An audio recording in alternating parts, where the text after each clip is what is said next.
มาเรามาต่อกันจากคลิปที่แล้วที่เราจะ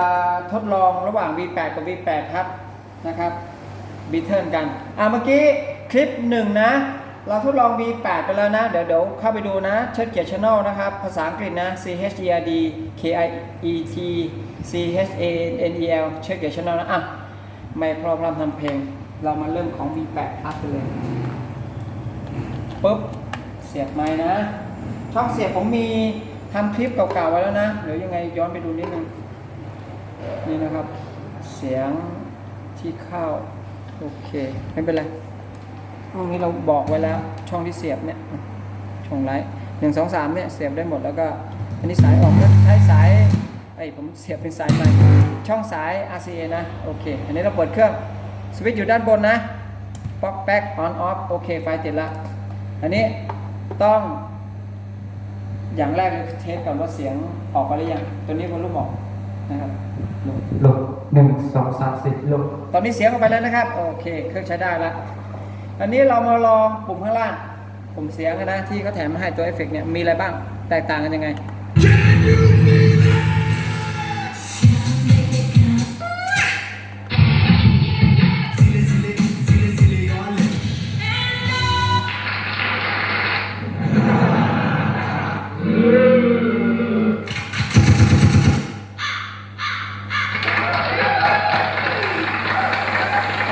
ส่วนปุ่มด้านบนเนี่ยแถวบนเนี่ยถ้าผมจะเท1 2 3อันนี้เป็นเสียงธรรมดาหมดเลยนะ1 2 3อันนี้เป็นเสียงรีเวิร์บด้วยโคอันนี้เสียงอะไรนี่เสียงอะไรลง1 2 3 4อันนี้เสียงทุกเห็นไหม1 2 3นี่เสียงทุกเช็คอันนี้ไอตัววอลลุ่มเล็กออดเข้าไปข้างในเครื่องไอตัวนี้คอนโทรลเสียงที่เข้ามาในข้างใน1 2 3 4โหลดเช็ค1 2 3 4โหลดเช็คเดี๋ยวนะเดี๋ยวย้ายตัวนี้คือวอลลุ่มออกข้างนอก1 2 3 4ลบ1 2 3 4ตัวนี้วอลลุ่มออกไปข้างนอกนะโอเคต่อไปเราก็จะลองบลูทูธรุ่นนี้ก็มีบลูทูธเหมือนกันนี่นะครับ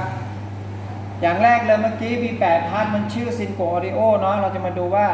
แล้วเรากดบลูทูธกันแล้วก็มาที่โทรศัพท์เหมือนเดิมแล้วก็มากดที่บลูทูธนี่นะครับปึ๊บขึ้นมาใหม่จับได้แล้วนะครับไอตัว V8 ธรรมดามันจะชื่อว่า Synco Audio ไอตัว V8 พาร์ทก็จะชื่อ V8 พาร์ทเลยแล้วเราเชื่อมต่อปุ๊บได้หรือยังเลยเดี๋ยวนะผมดูก่อนตัวนี้มันอยู่ข้างล่างV8 plus เชื่อมต่อโอเคเชื่อมต่อได้แล้วนะครับ V8 plus ตัวบนสุดนี้นะโอเคเดี๋ยวเราลองเปิดเพลงดู1 2 3 4เดี๋ยวเราเปิดเพลงของเดิมเมื่อกี้นะเราเปิดเพลงแล้วตอนนี้เราก็เปิดวอลลุ่มเห็นไหมฮะดังแล้วนะ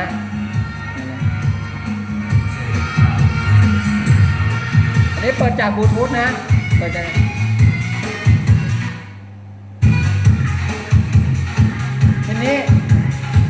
ทีนี้เราจะใช้ออปชันที่พูดแล้วมันดับโดยไม่ต้องมาเบาวอลลุ่มแบบผมนี้นะแล้วก็กดปุ่มนี้ตัวนี้1 2 3 4 1 2 3 4 1 2 3 4เช็คตัวนี้ดูแล้วเพลงไม่ดับนะเรากดปุ่มนี้นะเหมือนกันมัน V8 เนี่ยพอเราพูดก็เสียงเพลงหายเลยนะฮะพอเราหยุดพูดปุ๊บปิดไม่ขึ้นเหมือนกันนะครับเหมือน V8 เลยเหมือน V8 ธรรมดานะครับติดตามกันเดี๋ยวตัวนี้บลูทูธโอเคแล้วนะ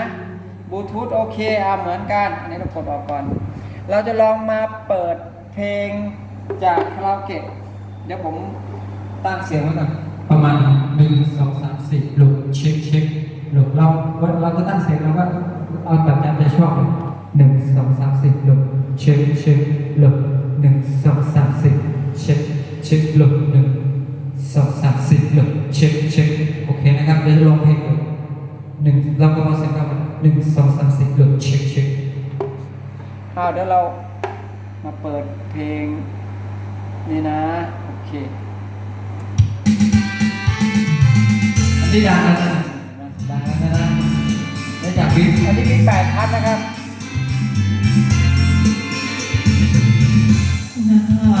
คนรักเรามันดาวถึงสัก มาให้ก็ยิ่งเป็นอันสบายก็ยิ่งที่ว่าน้องที่เป็นพักใจไม่รู้ที่หาคนรักใหม่ตัวก็ใส่บาตรให้บาตรนอน เอาแค่นี้ก่อนนะเราทดสอบลองเปรียบเสียงเทียบกันนะครับ ระหว่าง V8 ธรรมดานี่คือ V8 ธรรมดากับ V8 Plus นะครับ